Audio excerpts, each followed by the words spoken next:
not like forceful about his peer pressure. His peer pressure more comes from a place of like, you want to be involved. Exactly. You know? You're gonna He's regret just- this. Like, do it. He's like a walking advertisement for a good time. Subscribe to the podcast, KFC Radio on YouTube. Bang. We got the only other guy right now who I feel like we can talk to as far as the Bert Kreischer experience. Because I don't know if you know this, but on a whim, Bert took us to Amsterdam. We did a podcast with him like a year ago. On that podcast, on that episode, he said we just started talking about traveling and being spontaneous, and he was like, "What if we were just like to get up and go on a trip?" And we started talking it through, and he was like, "All right, here's the deal.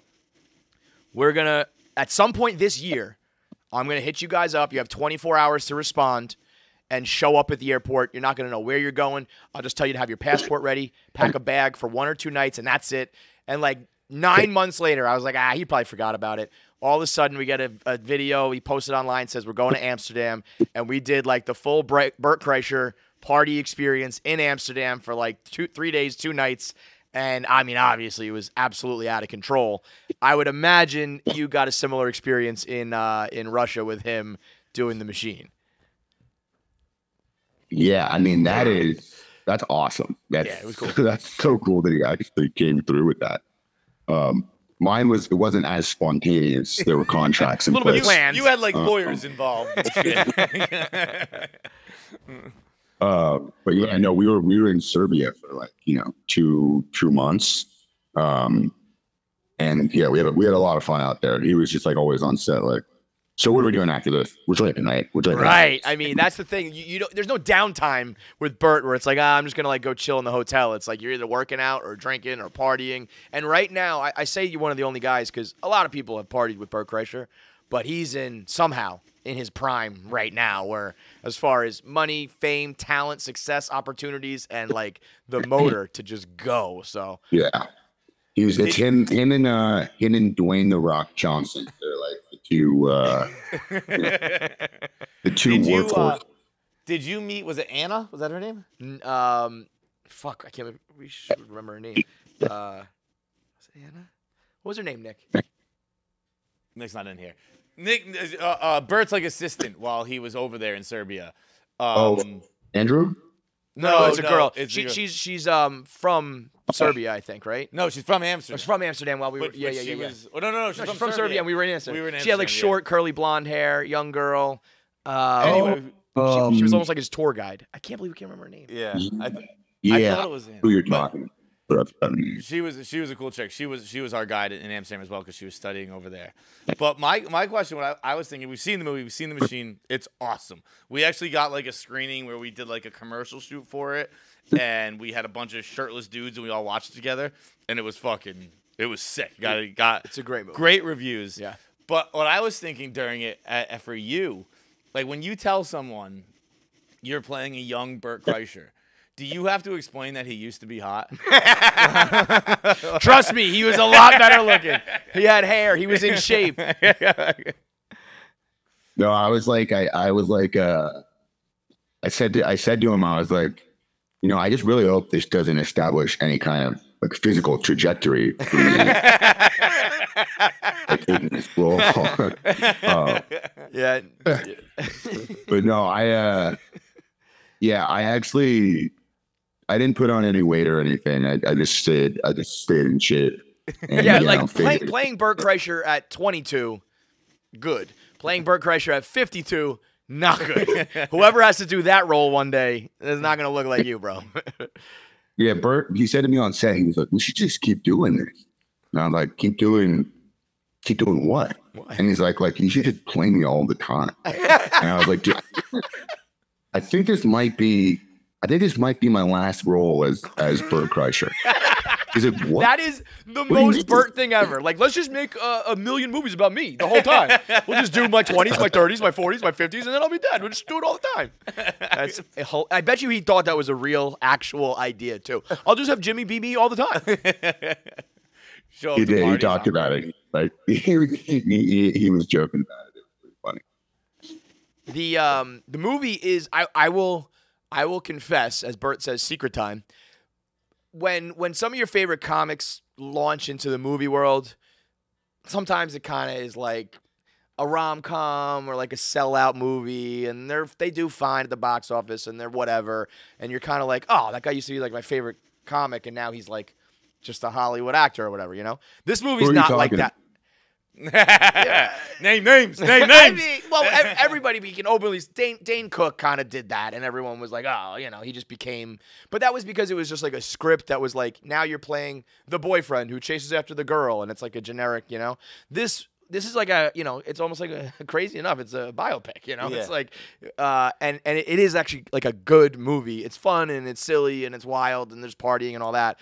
But you know, you guys go deep about like his relationship with his kids and my dad and all that. So like on some level, as much as it's, you know, Bert the Machine and partying and everything, there's like quite a bit of acting in it that's like, you know, some heartfelt stuff that you got to do. Yeah, I mean, I think one of the things I was drawn to about the script was I really liked the way they turned it from the stand-up into the movie. Like, yeah, the way That it could have started. been. That could have been so easy to mess up, and like, and you guys nailed it. Like, I could have. That's a hard thing to do, so it could have been easy to mess up, and it was like it was perfect. I remember he showed us the trailer when we were in Amsterdam, and it was like it's so nerve-wracking because it wasn't out yet. It was like.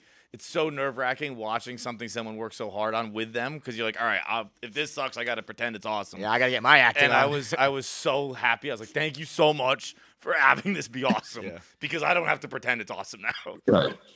Yeah, no, I told him, I was like, I was like, I liked the script was great. And like, I really had faith in Peter Atencio, the director. I've worked with him. And like, that was one of the many reasons I wanted to do it was because I knew Peter was involved and like, Peter can really elevate a script, and he really like took what was on the page and turned it into like a big, fun action comedy. Yeah. And I loved the concept. Like, you know, I was like, how are you going to take this? How are you going to make this into a movie? Like, it's a funny story, but like, how is Bert going to play himself in the movie about the past? But then when I read the first like 2 pages, I was like, oh, this is fucking hilarious. The Russian guys watching the stand-up set and like, that's a fucking guy. Like, And then the other opening scene when you're like, I don't know what you're talking about, or they kind of do like more like PG type movies. And you're like, I don't know. Even after the trailer, I didn't know how hard this movie was going to go. Oh, the therapist. And they say cunt in the first scene. They say cunt like 1,000 times in the first scene. You're like, all right, Bert's going. Nice. Hell yeah. R rated for sure. Got that rated R right off the bat. you know, they earn the R with the violence, especially. Oh, the neck, dude. The punch in the neck. Oh. Yeah, it feels like it's big, right? Like it's like I'm watching that. I'm in the theater. I was like, what was the budget for this thing again? Like, this feels fucking huge. Yeah, no, they didn't skimp on it. Like, you know, I was just talking to a guy who works here who always busts my balls, and he knows I'm close with Bert. So he was like asking for my review, and he was like, "Oh yeah, it was probably amazing, right?" And I was like, I know I was yes, you're right. I was gonna say that no matter what about the machine because I love Bert. And he's been so good to us, but I don't have to lie about it. Like, it was a real movie with a real budget, a real story, and then enough stupidness and dumb shit that probably, you know, maybe some other actors who take themselves more serious wouldn't, you know, punch a hole in someone's neck, all the crazy shit. So it was like a very good balance that I think you don't have to necessarily be a diehard fan of him or the story. Like, that movie just plays, you know? There's enough of a tale that if you come in blind, you get it right away. He went viral. He did this thing with Russia. Now they're on the case. Like, it makes sense. But I do love the Easter eggs, too. There are Easter eggs for people who really know Bert and the diehards. But it's just awesome. Were you like, how does that come about? You auditioned for it? Did they come to you? Or did you know Bert's comedy? Like, if I was an actor, I'd be like, I want to get on that movie. But if you don't know anything about it, you probably were in for quite a surprise. Yeah, to be honest, I wasn't really that familiar with the whole with the story. You know, I hadn't even heard the story. Right. I knew who Bert was, but I wasn't really that familiar. He saw me in some show, and like they just offered me the role. Wow. And so I was like, I was kind of in a spot where I was like, I've been trying to kind of get away from playing like these college party Yeah. Sure. movies. So I was kind of like, I don't know if this is the move. But then like, I had a lot of conversation with Peter, the director, and Bert, and the script was good. And like, it was a cool story to be a part of. Like it was such an epic story. And, it just seemed like a good time. And it shot in Serbia for like 2 months. And it was like, why not? Plus, listen, it's gotta be good to know you can still play at college, dude. Eventually that's not gonna be realistic, but you still got it, babe. That's true. That's true. It's good to know since in my other shop, 10-year-old daughter. So that is, you are a weird, it's like, I don't look at you and go like, oh, that guy looks young, but you could play like a young dude. You could play a dad with a 10-year-old daughter. You're like a weird Benjamin Button, dude. You're just like a weird age. yeah. Jimmy's like, it's called handsome. It's called being healthy and in shape, dude. Yeah. But you were saying how you're trying to get away from that, and I understand that. But also in this movie, I don't think you do that.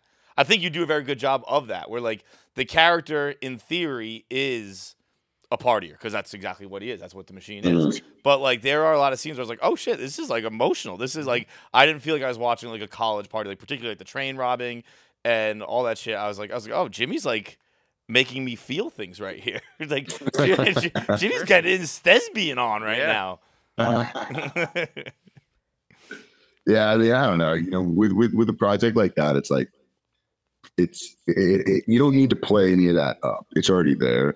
So you can really just play the other stuff up, and the things that are implied and insinuated, like everyone kind of already knows that. So that's kind of like what I've done with all of those kinds of characters that are like, the party guys, the stupid guys, the juvenile guys. It's just like you just kind of play up the genuine nature of it, and it just I don't know, it makes them more likable. Yeah, I mean, honestly, like there's a lot of those guys. Like every dude who's relatively, just kind of an average guy, you're either that guy, or you kind of wish you were that guy, or you have your moments where you've been that guy. So maybe, it's not like the most heralded,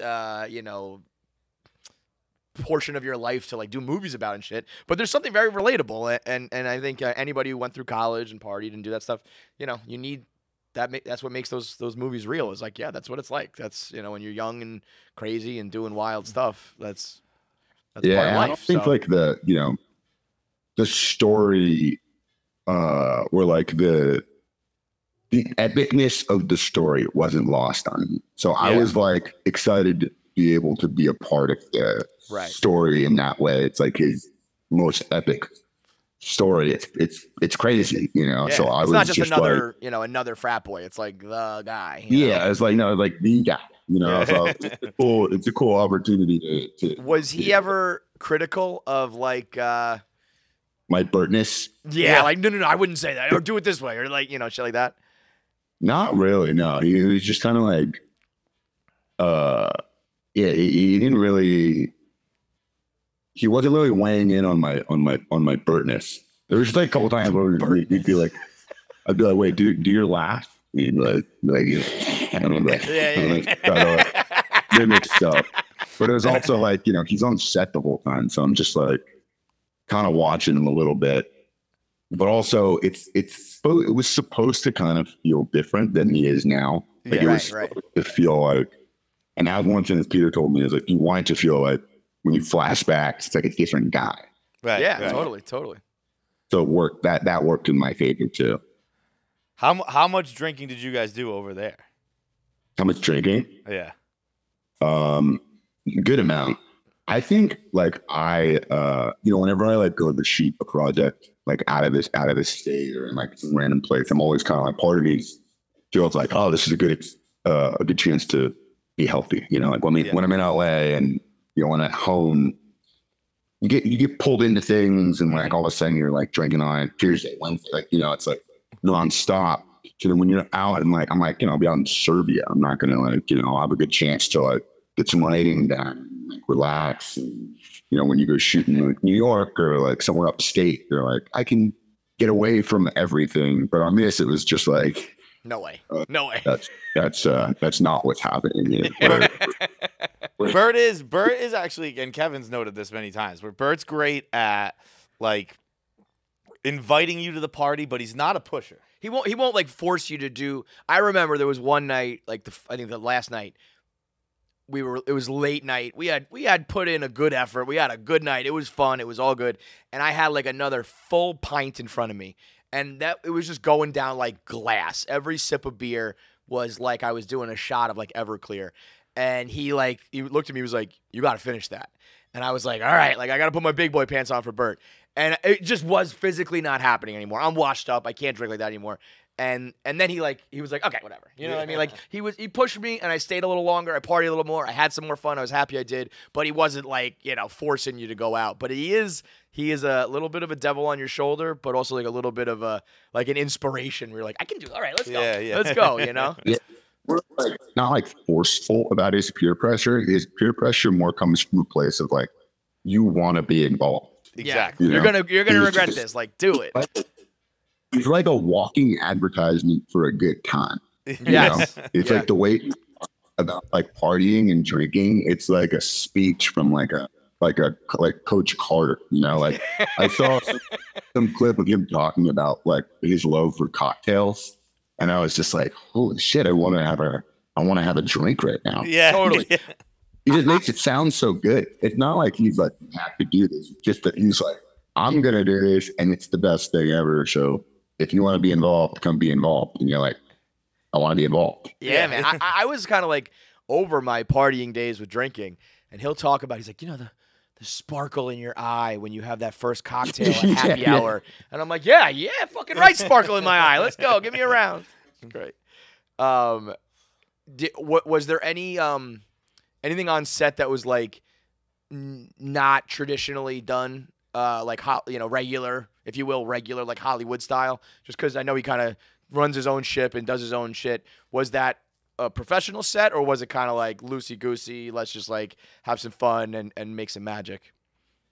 I mean, there's definitely like a trickle down effect of like the number one guy in the movie just kind of being from a different world. Yeah. In a good way. Like it was just like a more loose kind of.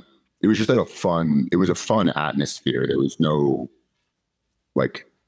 And at least not on the actors, like on the crew, there was definitely like they had a lot to accomplish. They had a big movie to make. Like when you're out there, you're seeing like the set pieces, and like you're out there on the street. We have a whole street of Serbia shut down with like a massive crane, enormous sun-sized light in the middle of the street, and we're on a stage with like and airbags that are moving a fucking train, and there's LED screens on the side, and this huge warehouse. Like it was big, That's wild. There was a lot of the whole training set was crazy to me because it was like these LEDs of like these massive LED screens on either side of a train that was inside the warehouse, and the train was on like a hydraulic system, so it would start moving and then it could go more for when you're going faster. Yeah. And then that was synced up with these the TV. LED screens that were showing like like what you look at a train. Yeah. And then that was synced up with lights that would like be the.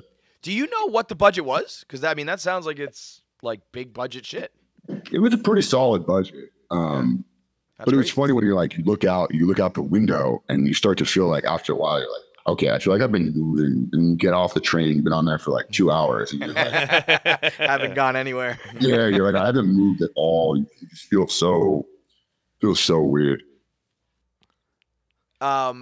So when you, was there the last thing I want to talk about as far as the partying goes, was there a enormous rap party? On the machine, was there an enormous rap party? Yeah, I could imagine him when he's finally done being like, let's fucking rage. Yeah, well, there was one. It was like an unofficial rap party. It was more like in the middle of the shoot. The thing about rap parties is like the idea of them is good, but by the time the movie is actually done, like so many of the actors are gone at Gone, that point. yeah, Like the only yeah. people that are there are people that are in the last seat. So it's Right. better to do a rap party like kind of halfway. Right. But we did go to this cabaret club that was like the night. And it started out as like a dinner, and then next thing you know,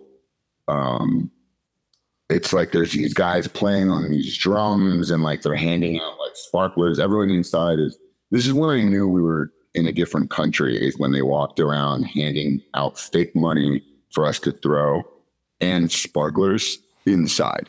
So I'm like, you just did everyone fire and paper. In the whole club, just everyone's three sparklers dropping up. They're landing on the floor on the paper. Such a fire hazard. That was the night that was like, oh wow, we're really out here. Yeah. What's the best rap party you've had? 22 Jump Street was a lot of fun. That I could have guessed that. Yeah. It was That's a more of squad like right a there. they had a big party bus, and we went in like surprise theaters around LA, and then we ended up at some like bowling alley. So that was fucking fun. This one was pretty crazy though. Like the videos I had from the night are just like, and also the whole time you're just like, we're in Serbia. Yeah, that's crazy. Was Mark Hamill in the mix a lot, or was he just like he came out and shot his stuff and then? I mean, no, he's he's an older dude. He wasn't really trying to hang with the the guys. I mean, that's got to be way up there. He's not as about to far go to a as- club. Yeah. That's got to be up there as far as as far as an honor to share a set with somebody and be in a movie with somebody is. I mean, Yeah. fucking Skywalker, right? Just a living legend right there. I feel like I'm glad you mentioned 22 Jump Street, because I feel like Tatum and Burt are almost Very pretty similar. comparable. If those two ever get in a room together with a couple beers, watch out. Who, Tatum? Yeah. I can see him. I've read like an article on him in Esquire, I think, way back in the day, where like he picked up the writer and just picked her up in like a Jeep Wrangler at the airport, had a 6-pack of beer, took her to like the desert, and they just got fucked up all night. Like none of the stuff they were supposed to do. Floating in a pool with a 30 rack, just like floating next to him, and he would just grab beers out of it in the pool. He was definitely like way cooler than I thought he was going to be. Like I just kind of assumed, I don't know, he was like Pretty going to cool. be like movie star vibes. Yeah. And then right away on set, I was like, oh, this guy's a fucking homie. This guy's He had that email he sent after 21 Jump Street hit, where it was in like the Sony email leak or whatever it was, and it was just like it was an email where you're like, oh wait, this guy's the fucking coolest. Where it was just like, I guess him and Do you know this? Have you ever heard this? No, I don't think so. Oh, this is great. it was like him and Jonah Hill had a bet about like what it would do opening weekend or something like that. And it went way over. Whatever, I forget. Whatever. He was like, this movie's gonna be big, and I think Jonah Hill and like some of the execs were like, this is not gonna be a success, and obviously he was right. And then he sent an email to Jonah Hill and all the executives, and it was just caps locks. Suck my dick, bitches. And it was Yep, that guy's cool. it was like, oh, this guy's the fucking man. All Yeah. right. And I had because I we already were read that article. we were all that weekend, that night when we were all in that party bus, there was a like the numbers came out for opening weekend for Jump Street, like the projections, and it was like really good. And all of a sudden, Rich as Fuck starts playing in the party bus, and everybody's just Yo, what a moment. Yo, ain't no party like a we just got our opening weekend numbers party and they smash party. Like, I mean, that is That's like Entourage on top of the roof. Like, you're with the biggest movie star in the world right now. Dude, yeah, it was a moment funny that is. moment. I don't know who put on Rich as Fuck, but it was Very smart. Very good. Good play. Good play. it was a good song choice. Yeah, so I mean, you're I think you're low key putting together like a awesome resume, man. When you think about everything you've done, all the way down to like a TV classic in Modern Family is something that like having that on the resume, I think is especially in this era, the last like 10, 15 years, whatever, where TV has kind of become just as important and just as entertaining and special as movies. Like being a part of, probably the biggest sitcom maybe ever. Certainly the biggest modern sitcom ever.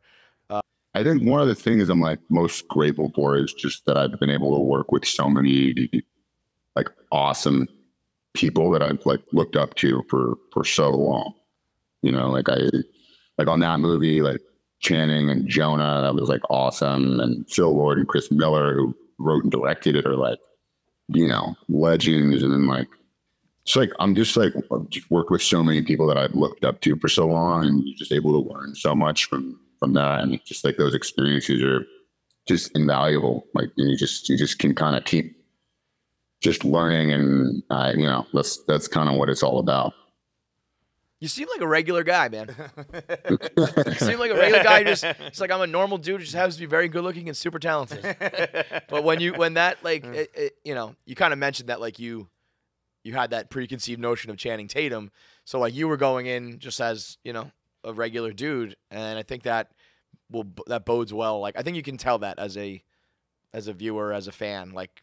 I was coming into Jump Street, like, you know, that was in the heat of my YouTube days. So I was like, I actually went out to that set with, I knew I was going to be gone for like 3 months. So me and my buddy Christian shot like 12 videos and they just banked them up, and I brought all the footage out to New Orleans with me, just edited it from my hotel room. Wow. So I could continue to put out a video every Monday. So, all right. You had every Monday for how long on YouTube? I did that for years. Wow. So yeah, you were in the gutter with us doing internet shit, huh?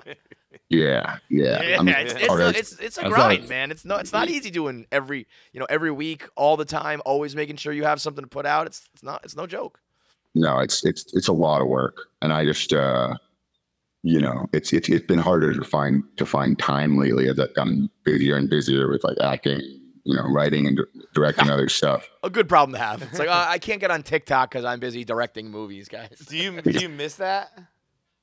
Do I miss? I do. Yeah. I mean, I miss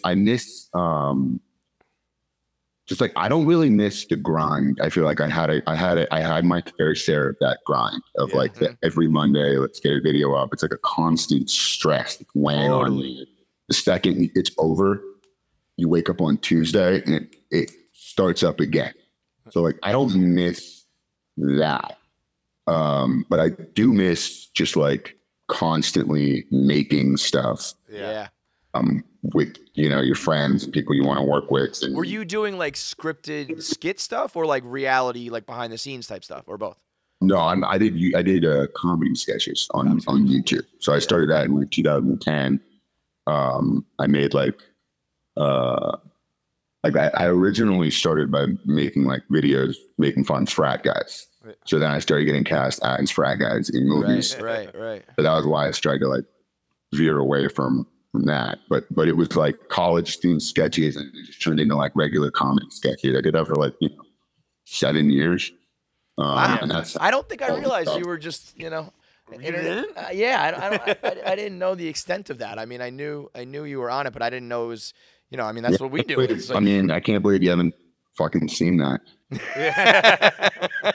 Sorry, apologies. I mean, I think there's like a kinship between anybody who's ever done the internet grind and dealt with, you know, shitty feedback and trolls and trying to build a following, and the constant 24/7 of it is, you know, I think it's getting a little more respect, as, you know, you can make millions and you could be a superstar off of it now. But in that era, it was like you had to really do it for the love of the game, because there was not much money and much glory yet. I mean, obviously it worked out for you, but at that point it was like you were, you know, you're doing that because you wanted to do that, and you enjoyed on some level just making content and putting it out. Yeah, and you know, building a like an online resume. Yeah, great shit, man. Well, it all worked out, and I mean, plenty of other things ahead of you, but the machine was well worth it. And I think anybody who's a fan of Bert, you did him justice. I think anybody who doesn't know the story, you guys just put together a great movie in general. So that was awesome, man. Great stuff. Thank you guys. Appreciate it. Thank you, Jimmy. Have a good one, dude. All right, big thanks for watching. If you made it through this whole episode, that means you should be subscribed. There's so many of you out there who watch and don't subscribe, so make sure you are a KFC Radio subscriber. Make sure you get all the content when it drops. Click that button now. I have 9 fingers. I'm still subscribed. It's that easy.